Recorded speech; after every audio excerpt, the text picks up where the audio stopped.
Julien Le Sécher, bonjour. Bonjour. On définit le cloud souvent par ces trois briques, le SaaS, l'IaaS et le PaaS. Est-ce que vous pouvez rapidement nous les redéfinir et nous expliquer plus précisément qu'est-ce que le PaaS? Alors vous l'avez dit, trois types de services dans le cloud.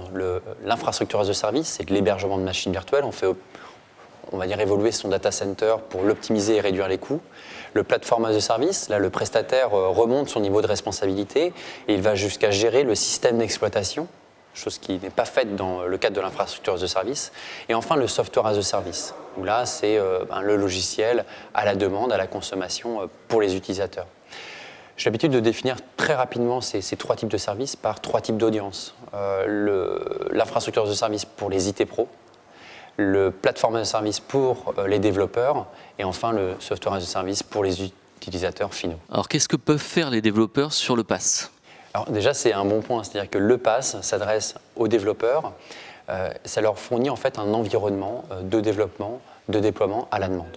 Donc ils vont pouvoir en un clic bénéficier d'une base de données de type SQL Azure, d'un système d'exploitation Windows Azure et pouvoir faire déployer et exécuter leur application dans le cloud. Et le point important sur la plateforme Windows Azure, c'est qu'ils bénéficient en fait des mêmes outils qu'ils utilisent à l'heure actuelle. Donc ils vont pouvoir garder leur Visual Studio, leur Eclipse, leur ligne de commande, pouvoir développer en Java, en Python, en Ruby, en .NET bien évidemment, et pouvoir développer et déployer surtout leur application dans le cloud.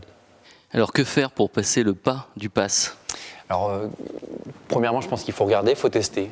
Donc, on bénéficie d'offres gratuites en ce moment, d'essais, de 30 jours, sur le site windowsazure.fr, donc sans carte bleue. Il suffit de pouvoir souscrire et très rapidement de bénéficier d'un nombre d'instances Windows Azure et SQL Azure.